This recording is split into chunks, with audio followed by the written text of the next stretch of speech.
Et toi, est-ce que tu as toujours tendance à faire passer les besoins des autres avant les tiens?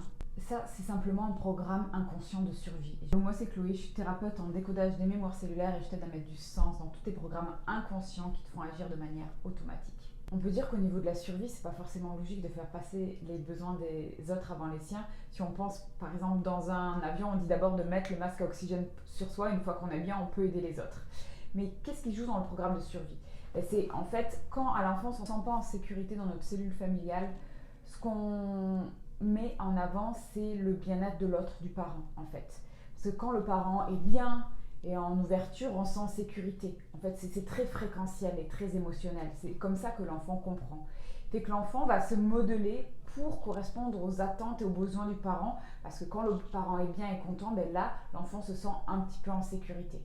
Il y a aussi souvent tous les interdits inconscients qu'ont les parents ou leur propre comportement, où il y a une dimension du devoir de prendre soin des autres pour la survie du groupe, pour la survie du clan, parce qu'on fait ça dans la famille et que l'intégrité de la cellule familiale sécurise des profondes sentiments de solitude et d'insécurité interne. Le problème avec ça, c'est qu'en faisant toujours passer les besoins des autres avant les siens, c'est le burn-out, c'est en fait la déconnexion de soi, parce que pour pouvoir répondre aux besoins des autres avant les miens, je suis obligée de me couper des miens en fait.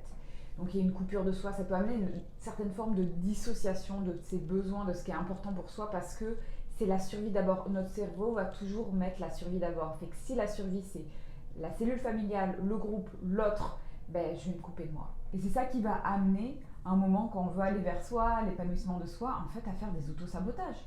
Parce qu'en fait on a l'interdit. C'est la survie d'abord. La survie, ce que j'ai enregistré comme conditionnement, c'est d'abord l'autre. Et c'est la survie d'abord. Fait que dès que je vais faire une direction vers moi, dès que je vais prendre cette formation, je vais devoir faire ce genre de rendez-vous, je vais saboter parce que moi j'ai pas le droit. C'est dangereux pour ma survie. C'est pas dans le sens que j'ai enregistré pour rester en vie et pour me protéger de ce qui est dangereux. Donc la bonne nouvelle, c'est qu'on peut se libérer de tous ces programmes inconscients pour ramener au présent et updater tous ces programmes qui sont plus nécessaires pour notre épanouissement actuel.